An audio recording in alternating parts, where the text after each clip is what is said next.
Okay, hey everybody, and welcome to another episode of On the Wrist from Off the Cuff.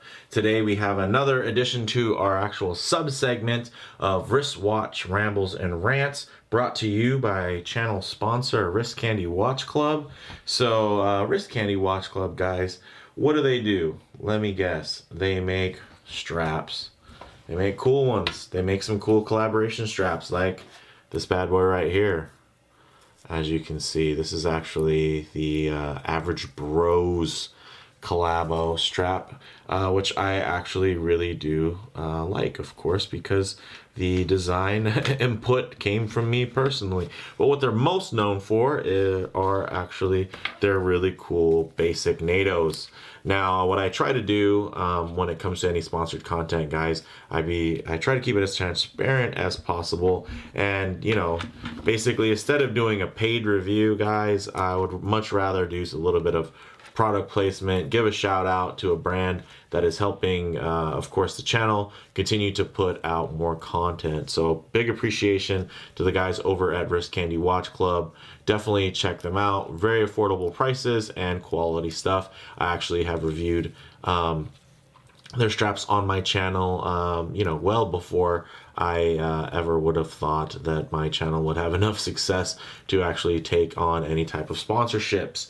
Well, moving right along, today what we're going to do is we're going to talk about titanium watches. That is what these 5 watches here have in common, is that they're actually all titanium, and they all are quite different. Some of them look quite similar, but you know, I just thought this would be a nice little segment to go over with you guys, as well as just a chance for me to ramble on a little bit, guys. Good old-fashioned ramble and rant.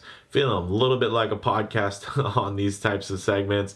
But yeah, there's just kind of a lot to say, a lot to unpack, and just a lot to talk about. And then I'd love for you guys to interact with me down in the comments below and kind of let me know your guys' thoughts. So with that said, let's go ahead and take a closer look. Okay, so my most recent review out of this group was actually this guy right here, the Boulder Venture. And it kind of got me thinking, titanium watches, they're not that popular, honestly. There aren't too many titanium options that are out there, even though it's such an outstanding and sought after material. And I think it's because there are some misconceptions, essentially, on titanium and kind of what it's best used for. Also, how, you know, resistant it is to damage and whatnot, that I think a lot of people get kind of confused on. So basically, this little guy here got me thinking about that, and even my own personal reservations about titanium watches. And one of my first reservations was, oh, it gets scratched up, right? So you see all these pictures, scratched up titanium, and everybody kind of, oh, well, titanium is soft. It's softer than steel. It's not. Titanium is much stronger than steel, much harder than steel. But of course, with the hardness comes brittleness, right? Instead of flex. It's the equivalent of something that's plastic versus something that is metal, right? There's going to be something where you can flex, or I should say glass, right? Glass versus acrylic, right? Acrylic is going to have some flex to it. Something that is glass is not, right? One could be harder than the other, shattering, right? You don't have to worry about titanium shattering. It's not to the level of hardness like something like a ceramic. But one of the things that is actually quite susceptible is actually the oxidation on the top layer. So when those basically there's a top layer that's going to be sitting on top of the metal. Once that oxidizes, that can actually get scratched up. But once you clean the oxidation off, the damage is also cleaned off. That's something that I think a lot of people don't really understand when it comes to titanium timepieces. An example here is this bad boy. Look at this Stova I've had forever. This Pro Diver, and look at the condition that it's in, guys. Still pretty outstanding. There is some damage around these screw-in lugs, just because I had a lot of trouble mounting this bracelet on because the tolerances are so tight. But that kind of brings us to our next thing, right? Is a lot of people will say, well, I do like titanium used in a bigger watch, where it would be really heavy and oversized and overweight if it was something that was made in steel. And so this 1,000-meter dive watch, of course, that is probably a good example. Look at the height and everything on this, the massive weight. But I mean, it obviously doesn't feel that heavy because it's made out of titanium. If this was made out of steel, it would be probably almost unwearable to a certain extent because of how much metal there is on here, but it still feels great. So that's kind of a use case some people will talk about is, oh, I'd like if it's going to be a big, bold watch, then it can be in titanium. But you know what? You also have things like this. This 38 millimeter, guys, from Helson's 38 millimeter titanium shark diver, milled everything all the way around. It doesn't even really feel that light, honestly, but a lot of that has to do with the fact that this is a chunky bracelet, chunky clasp, obviously chunky case. Even though it is 38 millimeters, it still has pretty wide lugs, not long lugs, but wide. So this thing is quite boxy. And then it even has, basically the full on extension there. So there's just a lot more metal in general, and the metal happens to be titanium. But you know what? You can also have a watch like this that will enjoy some of the benefits of that great titanium material. It feels really nice and light on the wrist, and the way it's just more hypoallergenic or less hypoallergenic. Whichever one is better for your skin, essentially, is what titanium is. It's not going to be such an irritant, and it really just feels absolutely just beautiful on the wrist. Even in this chunky, boxy, blocky setup, that feels really, really outstanding. So, and then again, if you look at the wear marks on it, not too shabby, right? Oh, well, it wasn't focused, but if you take a look now,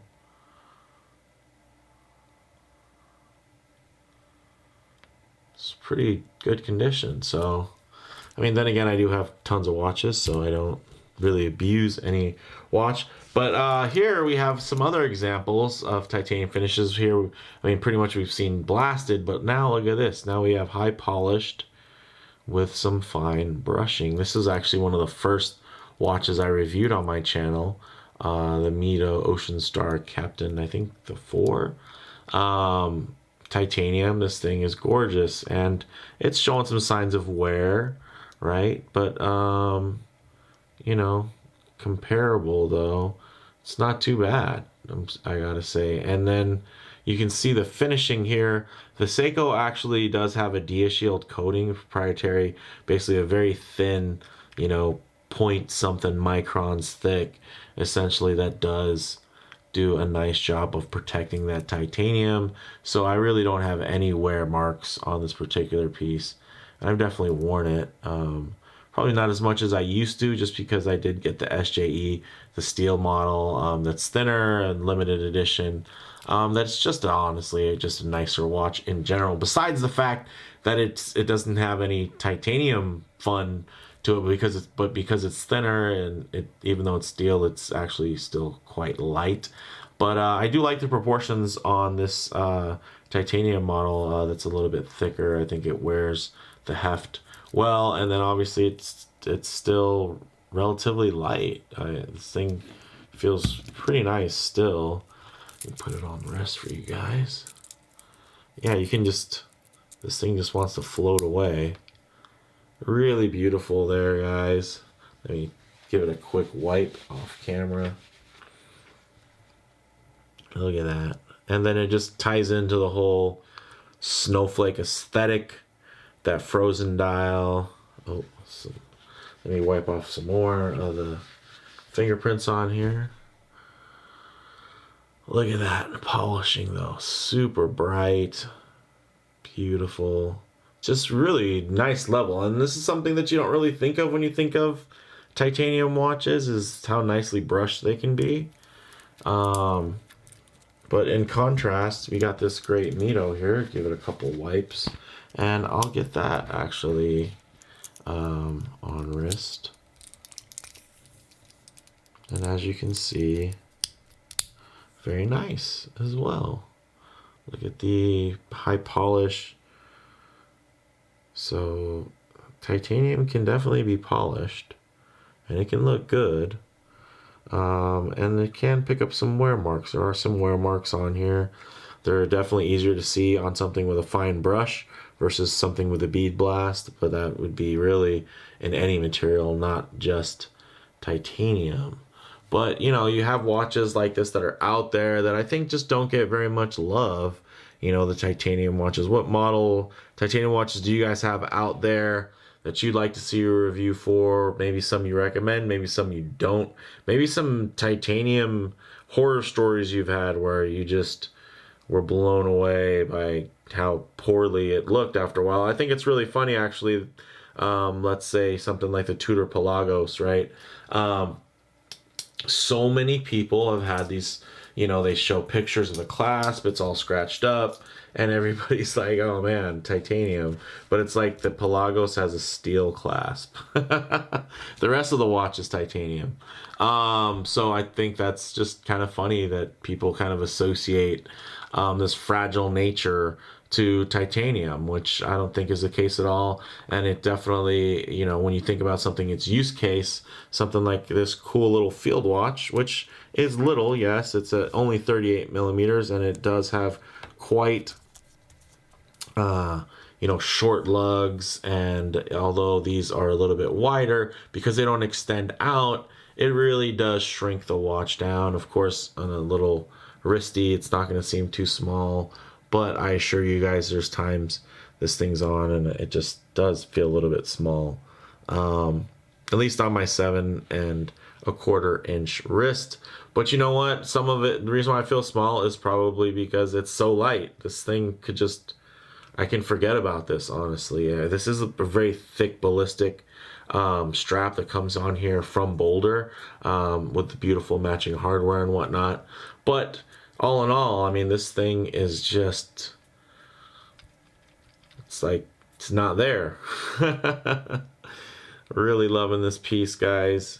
And as you can see, the really nice thing about titanium when you matte blast it is those chamfers. I think they just have a really special look to them. Look at the way the light catches on the medium there. You got the highlights, low lights, high, low, and it just creates so much dimension. And that's something that I really, really liked about my Stova, is that it did also, look at the chamfers right along the edge and the way the color play on these links are on this really cool, but still very simple, 5-link bracelet. Everything is very solid, milled and whatnot.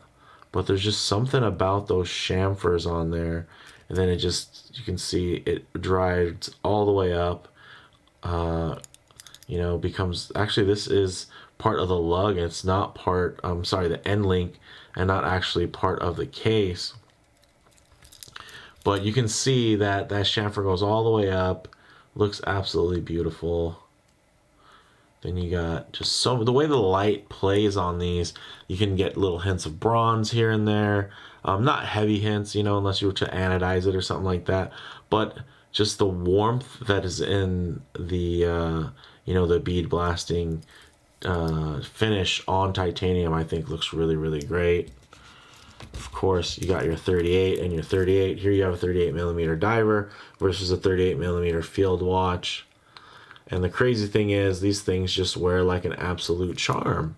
Even though they're smaller, and this is smaller, but because of the wide lugs and the more squared off shape there, it actually wears really well. And then you do have that non-tapering bracelet, which also helps visually keep that from tapering away and feeling smaller and compact.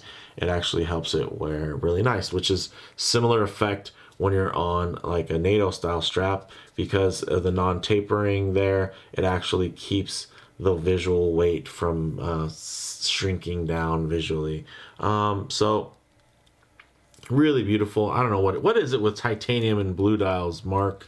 Why do I just, they look awesome. And then you have these guys side by side. You can look at the finishing. Mito is really well known as being kind of the you know, that mid-tier King in the Swatch group. Their stuff is just a cut above your basic Certina or Hamilton. And also, of course, they just specialize in chronometer movements. They are a really nice underappreciated brand that I think is finally getting some love in North America.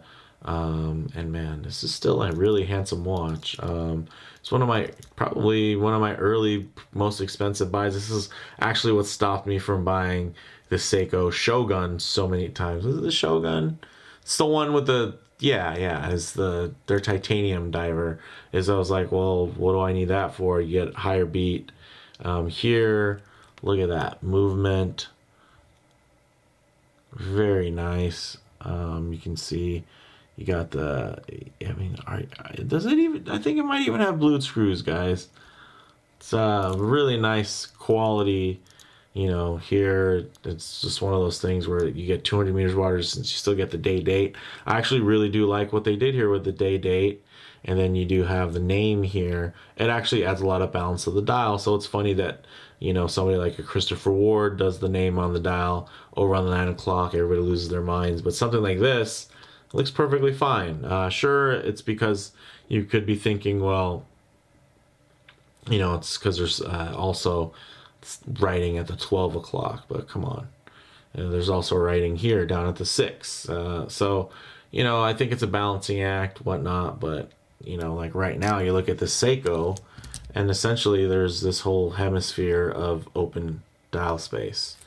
And now if it was a Christopher Ward, the open hemisphere would be up there instead of to the side, which everyone can live with, apparently, this being an open empty space. But then when it's there open and empty, people are all of a sudden saying that it looks cheaper or it's, you know, looks like a fashion watch. So more random things rambling on there now, which I think has been a reoccurring thing if you've watched my videos, and you've seen a couple of Christopher Wards. I actually did review a Christopher Ward titanium watch. That one was just a loaner, so I did have to return it, but that one was actually really cool too. I did a comparison with this Pro Diver from Stowa, and that was a fun one, guys. So, you know, all that said, this is meant to be a conversation starter, really, and not necessarily meant to be just this complete thing for a segment. I'm really curious to know what you guys think. Tell me about some of your underappreciated gems in titanium, or maybe some other particular materials, or some really cool Damascus forged watches that are out there, carbon fiber. There's a lot of different things out there, some that you are using wood accents and whatnot. Talk to me about some of those just off the beaten path materials, what you think of them, pros, cons, whatnot. And then definitely, of course, if you can't come up with any of that, definitely talk to me about titanium, guys. So with all that said, I'm looking forward to seeing what you guys say in the comments below. If you like the video, please do a like. And if you haven't already, please subscribe for more content just like this. Thanks, guys.